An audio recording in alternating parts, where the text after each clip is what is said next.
오늘 우리에게 주시는 하나님의 말씀은 열왕기하 7장 1절과 2절 말씀입니다. 다 함께 봉독하도록 하시겠습니다. 엘리사가 이르되 여호와의 말씀을 들을지어다.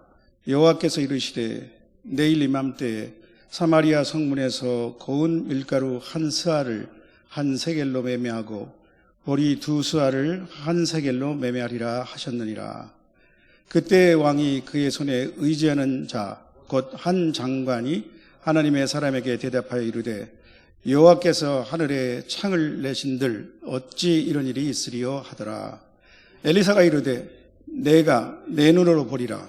그러나 그것을 먹지는 못하리라 하니라.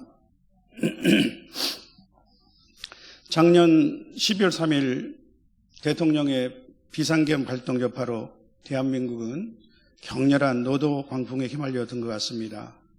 현직 대통령의 강제 체포라는 사상 초유의 사태를 앞에서 국민들의 마음은 매우 착잡하고 혼란스럽습니다.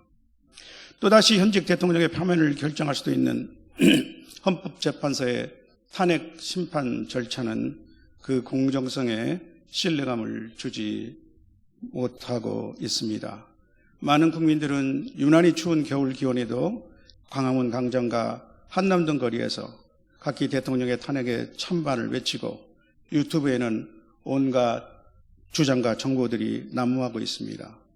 지금 우리 국민은 일생 중 가장 우울하고 혼미한 시대를 겪고 있는 것 같습니다. 저보다 한 10살 정도 더 연세가 있는 분들 중에서는 아마도 더 충격적이고 처참한 기억으로는 6.25 동란을 떠올릴까요? 새로운 한 해를 맞으면서 소망과 축복을 나누는 축제적 분위기 대신 우리는 정상적인 자유민주주의 체제 유지에 대한 위기감 속에서 상호 극심한 이념적 대립으로 집단적 분노와 좌절감에 빠지고 국민적 우울감을 앓고 있는 것 같습니다.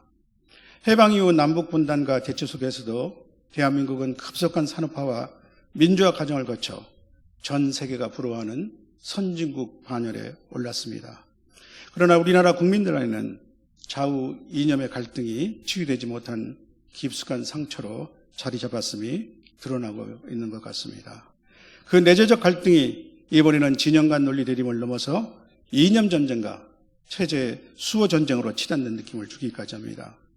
거기다 국제관계의 변화와 특히 동북아 안보 환경은 우리나라에게 중국, 러시아, 북한이 연합하는 체제와 또 다른 한편으로 미국과 일본의 협력 체제에서 어느 한편의 선택을 피할 수 없게 합니다.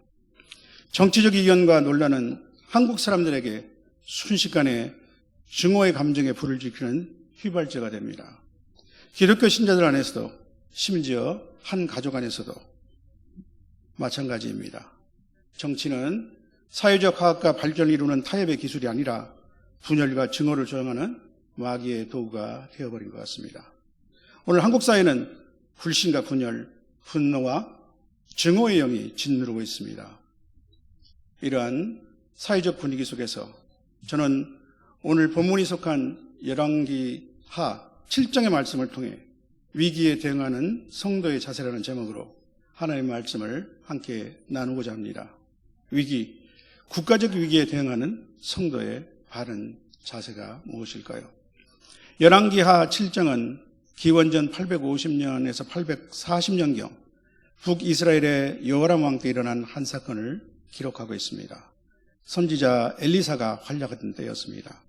어린이 성경 이야기 주제로 어울릴 만한 이야기가 다소 코믹하게 그려져 있습니다. 여러분은 이 이야기를 잘 아시겠지만 유튜브를 통해 제 설교를 듣는 분들 중에 많은 사람들은 아직 성경에 익숙하지 않는 분들이 계십니다. 그래서 이분들의 이해를 돕기 위해서 제가 먼저 간략하게 7장의 내용을 요약해 보겠습니다. 아람왕 벤 하닷이 군대를 끌고 와서 사마리아를 포위하자 사마리아 성내 사람들이 굶어 죽을 정도로 어려움을 겪게 되고 식량 가격이 폭등했습니다.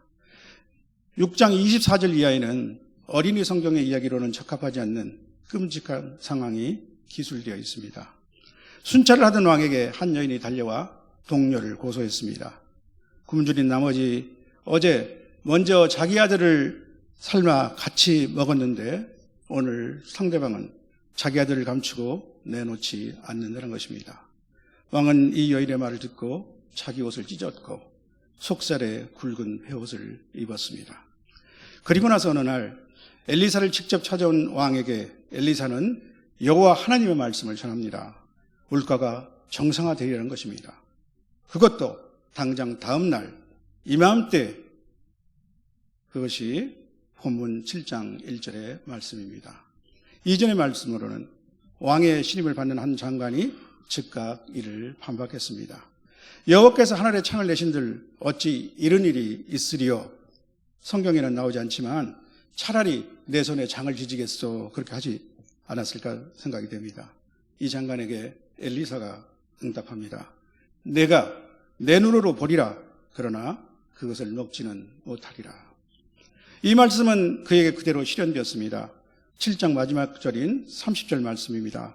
그의 장관에게 그대로 이루어졌으니 곧 백성이 성문에서 그를 밟음에 죽었더라. 엘리사를 통해 말씀하신 대로 곡식값은 그 다음 하루 만에 정상화되었지만 왕명으로 성문을 지키며 아마도 질서 유지 책임을 맡게 된 그 장관은 군중에게 밟혀서 죽게 되었던 것입니다. 그럼 이 하루 사이에 무슨 일이 일어났던 것일까요? 그것은 엉뚱하게 네 사람의 나병 환자로부터 시작되었습니다. 성문 너기에 있던 이들이 그날 해질 무렵에 용단을 내렸습니다. 성읍 안에 들어가 보아야 먹을 것을 얻지는 못할 테니 차라리 아람 군대에 가서 항복하기로 결심을 한 것입니다. 어차피 굶어 죽을 바에야 죽이면 죽더라도 먹을 것이 있는 곳을 택한 것이죠. 그런데 아람 군대는 큰 군대의 병거와 말소리를 듣게 되었습니다. 그들에게 하나님은 환청을 듣게 하신 것이죠. 갑자기 닥친 공포 상태에서 그들은 지뢰진작을 하게 됩니다. 이것은 분명 이스라엘 왕이 햇사람의 왕들이나 애굽 왕들에게 요청한 용병이 오는 소리라는 것입니다. 참 우스꽝스러운 추론이죠. 그들은 즉시 장막과 말과 나귀를 버리고 진영을 그대로 두고 주랭랑을 쳤습니다. 후퇴할 때는 전리품을 남기지 않도록 모든 물자를 소각하거나 가지고 나가야 하지만 그럴 정신이 없었던 것입니다. 나병 환자 네 사람이 왕궁에 가서 이 소식을 처음 전했을 때 그들은 유인술이 아닌가 의심했습니다. 그래서 먼저 정탐병을 보내기로 했는데 그때 아직 성중에 남아있던 말 5마리를 취하여 병거 2를 보냈습니다. 아직 남아있던 말 5마리.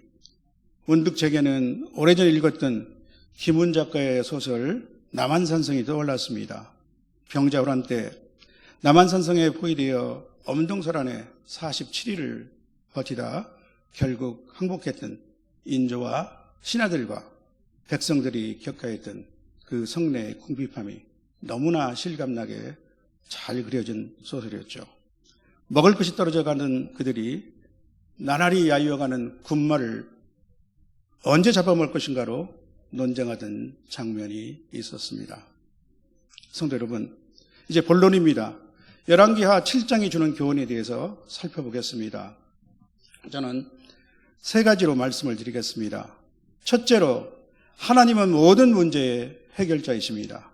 우리 인생의 눈과 생각에는 당장 해결이 불가능해 보이는 문제도 하나님께는 불가능이 없습니다. 그의 지혜는 무궁무진합니다. 하나님이 행하시면 하루도 충분히 긴 시간이 될 수 있습니다. 하나님은 모든 문제를 해결하시는 방법과 그의 시간을 갖고 계십니다. 하나님은 때로는 바둑의 고수와 같으십니다. 한 점의 묘수로 여러 의도가 들어있고 또 문제가 해결되고 국면이 반전되기도 합니다. 요셉은 애굽 총리가 되기 전에 종살이와 억울한 감옥살이를 해야 했습니다. 하만은 모르드게를 달아 죽이려고 장대를 세웠으나 그 장대 오히려 자신이 죽게 되는 역전이 있었습니다. 사탄은 이스라엘 제사장들과 군중들을 충동질하여 예수님을 십자가에 매달았으나 십자가는 온 인류를 위한 하나님의 구원 계획의 핵심이며 반전이었습니다. 북이스라엘이 처한 상황에서 그들이 문제를 해결할 방도는 없었습니다. 항복을 한다면 노예가 되거나 목숨을 내놓는 것이 될 것이고 성 안에서 버티는 것은 굶어 죽게 되는 것입니다. 이 경우를 진퇴양난이라고 하죠. 문자 그대로 사방이 담으로 막혀 있는 것입니다. 오늘 우리에게도 이와 같은 답답한 일이 닥칠 수 있습니다. 나의 지혜나 능력을 벗어난 일이 우리를 엄습할 수 있습니다. 그것이 무엇입니까? 질병이나 또 실직이나 경제 문제, 억울한 누명, 인간관계, 가족이나 자식의 문제입니까? 사방이 막혀 있을 때도 하늘은 열려 있다는 말이 있지 않습니까? 우리에게는 막연히 하늘이 아니라 하나님 아버지가 계십니다. 전능하시고 사랑과 긍휼이 풍성한 하나님이십니다. 구약시대의 하나님은 엘리사와 같은 선지자, 하나님의 사람을 통해서 말씀하셨습니다. 그리고 때가 찼을 때 예수 그리스도는 이 땅에 오셔서 십자가 죽음으로 하나님과 우리 사이의 장벽을 허무셨습니다. 하나님은 아들의 피로 우리를 사시고 자녀 삼아 주셨습니다. 우리는 수시로 성령 안에서 하나님과 교통할 수 있습니다. 예수님 이름으로 기도하는 것입니다. 우리 주님이 말씀하셨습니다. 너희가 악한 자라도 좋은 것으로 자식에게 줄 줄 알거든 하물며 하늘에 계신 너희 아버지께서 구하는 자에게 좋은 것으로 주시지 않겠느냐. 하나님은 자기 아들을 아끼지 아니하시고 우리 모든 사람을 위해서 내주신 이시며 또 그 아들과 함께 모든 것을 우리에게 주시는 분이십니다. 하나님은 자신의 자녀와 교회의 기도를 귀 기울여 들어주십니다. 두 번째로 우리가 얻을 수 있는 교훈은 믿음이 없으면 하나님의 축복을 참여하지 못한다는 것입니다. 특히 믿음 없이 쏟아내는 불신의 말을 하나님은 매우 싫어하십니다. 때로 그 불신의 말은 우리의 귀에 더 현실적이고 합리적으로 들릴 수 있습니다. 그러나 불신의 말은 하나님을 대적하는 것입니다.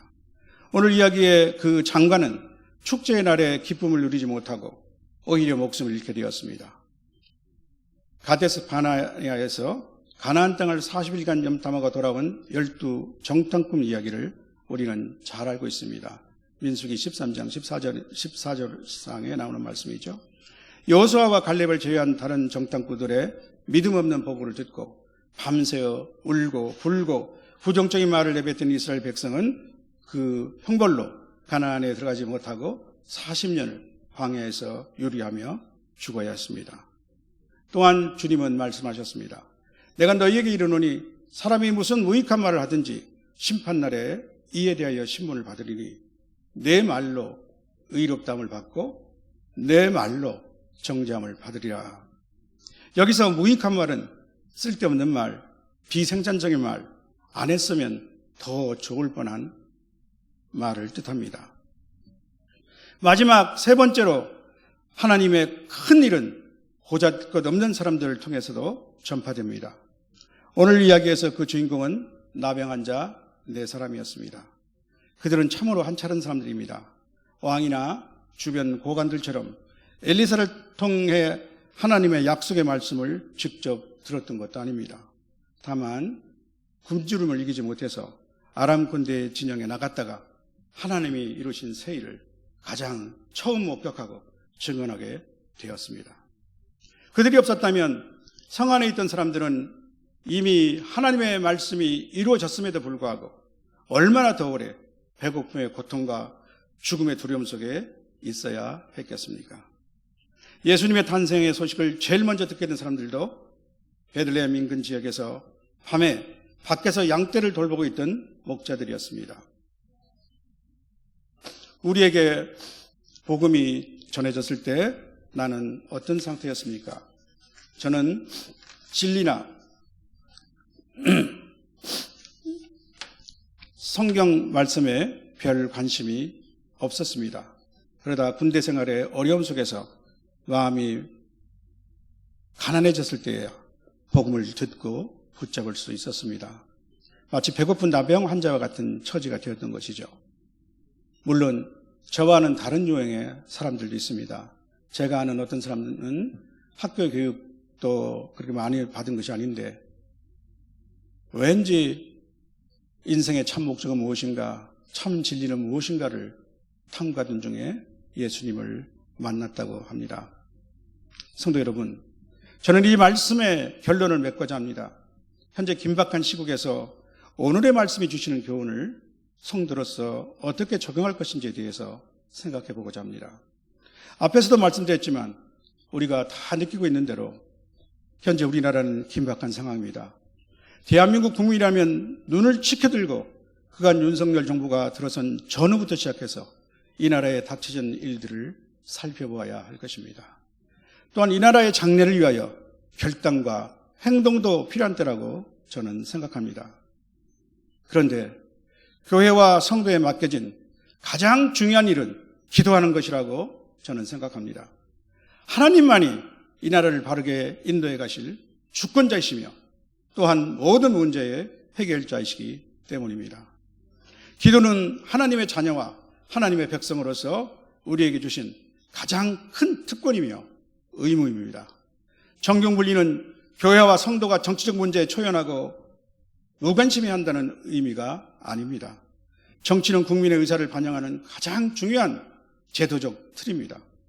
교회도 지상에서는 국가의 정체성과 정치적 제도에 의해 영향을 받지 않을 수 없습니다.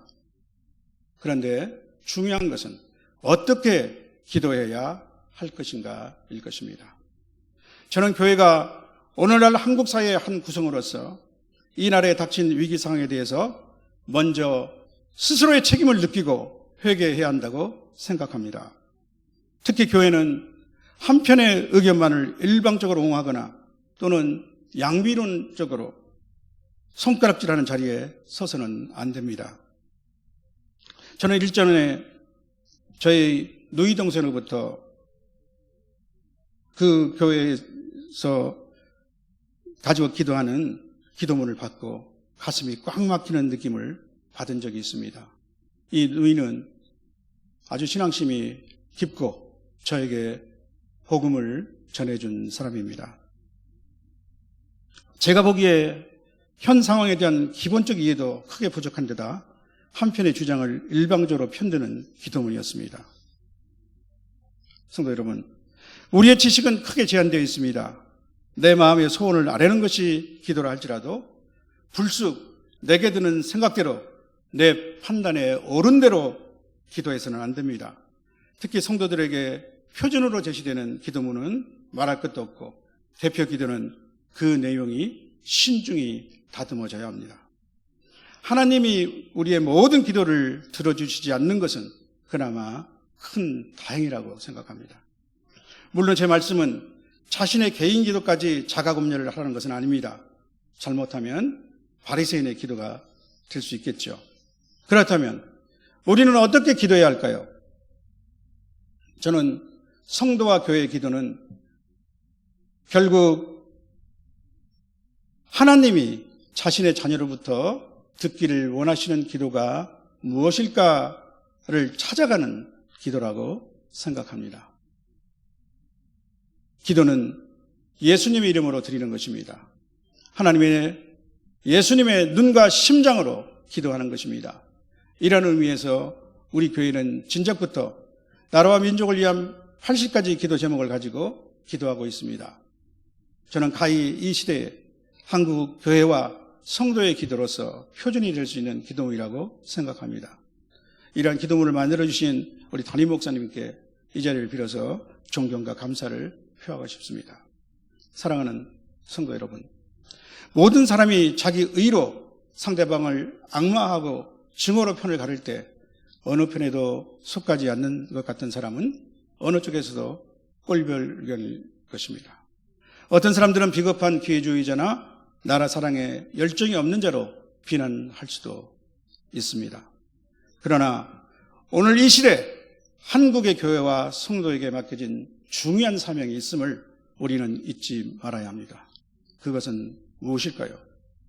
우리 각자의 내면 깊숙한 악을 투시하며 참 진리와 의는 오직 예수 그리스도의 십자가임을 알리는 것. 어차피 한 부분밖에 볼 수 없는 본질적 제약을 무시하고 마치 자신이 모든 것을 알고 판단할 수 있는 양 서로에게 돌을 던지고 울어뜯는 이전 투구 속에서도 오직 십자가 사랑과 용서를 널리 외치는 것, 거리와 광장에서 포효하는 군중의 함성 속에 묻혀 도무지 들려질 가망이 없을 것 같은 때라도 조용히 그러나 끈질기게 복음의 소망을 전하는 것, 그것이 기도하는 우리 성도와 교회에게 맡겨진 1차적 사명이 아니겠습니까? 우리는 시간과 공간의 제약 속에 있습니다.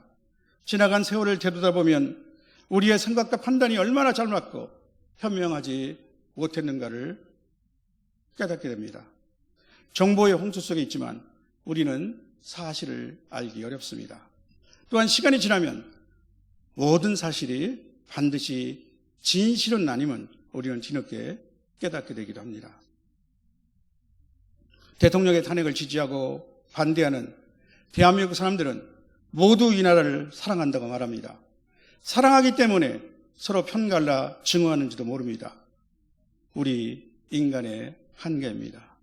이 점에서 우리 성도와 교회가 주목하고 대처할 대상은 이 나라를 배후에서 조종하고 있는 악의 영입니다.